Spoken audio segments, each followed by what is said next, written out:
Good morning, this is Land on the Go. With all you need to know news and weather as you start your day. Multiple crews responded to a shed fire Saturday morning near Victory Farms. According to emergency officials, the call came in just before 10 a.m. for a reported tractor fire inside a steel shed storing straw and sawdust. Multiple fire departments worked together, shuttling large amounts of water to control the flames as the fire spread through the straw. Heavy equipment was also brought in to remove materials from the structure. Firefighters remained on scene for about 4 hours. It's an issue that's becoming far too common throughout Rapid City, according to officials. And now the city is cracking down on graffiti. In a news release, officials shared plans to remove graffiti from city-owned and private properties and public utilities this spring. They're also asking for residents to report any graffiti they see.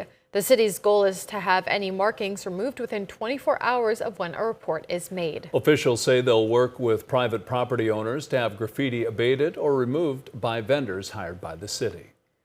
Drivers may want to give themselves some extra time this morning if they had planned on taking a popular eastern Sioux Falls road to work or school. Arrowhead Parkway in Sioux Falls will be closed between Veterans Parkway and Hine Avenue starting today. Crews will be widening the east side of the Arrowhead and Veterans intersection. Drivers can use a 6-mile road or Sycamore Avenue to reach Madison Street or 41st Street as alternative routes. The closure is expected to last about 6 weeks. Now let's get a check of our weather with meteorologist Scott Mundt. Good morning, Scott. Good morning, Travis. Good morning, everybody. We will have a warmer day today compared to what we had this weekend.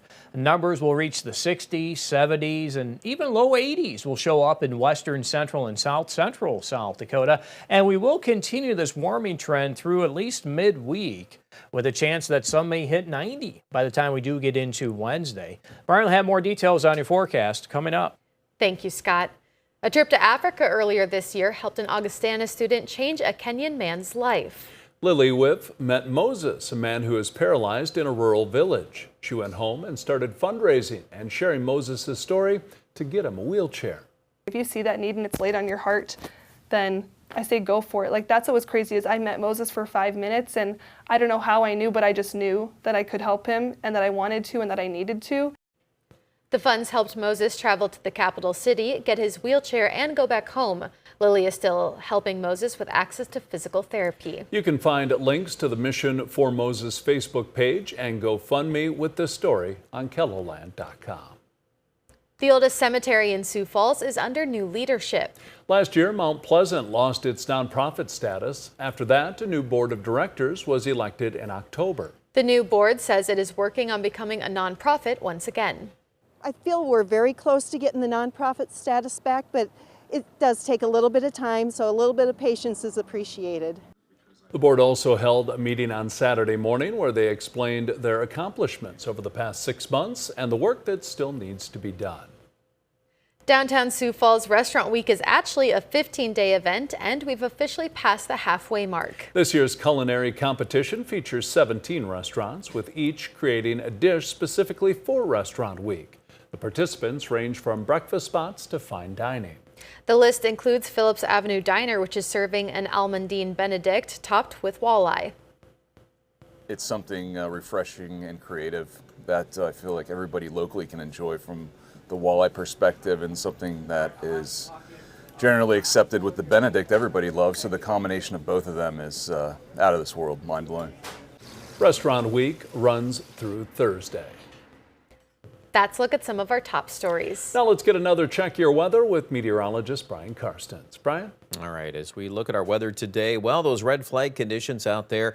Sioux Falls points north, also another part in the red flag condition here from Winter and Valentine all the way back into western Nebraska. So just be mindful of that. Extra precautions as we know that things are dry, and when we factor in winds and just these temperatures too, it all adds up to that.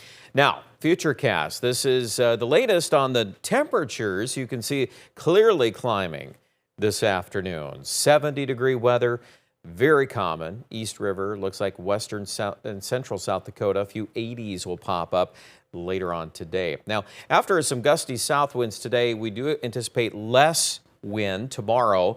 That's also a little bit more helpful, I would say, overall.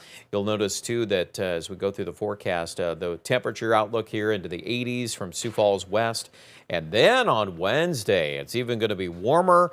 And unfortunately, the wind is going to crank on Wednesday. So that's all going to add up to some high fire danger. Will we see some rain? The chance is there. Thursday, you can see as a cold front is beginning to push into the region, there could be some showers and thunderstorms in the southeast.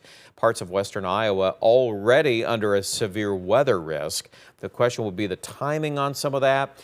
Sioux Falls at this point, we do have that chance of showers and thunderstorms in the forecast. We also are noticing cooler, windy weather behind the front. Could see some showers in the far northwest on Friday. A lot to watch on that storm track to our north, but that's likely going to crank in some cooler weather for us for the weekend. We've lowered our highs into the 50s on Friday, Saturday. You got to add some northwest winds to the forecast. There could be some more precipitation by Sunday of next week. That system is a little ways off yet on terms of the predictions on where it tracks. Aberdeen will go with that 40% chance of rain on Thursday with the passage of the front. We'll keep that 76 for right now, but that day will be kind of a transition day. Northwest winds to end the day, and it'll be strong, and it'll get a lot colder. Even some snow could fall again in parts of North Dakota. Pier forecast, we go from 90 on Wednesday.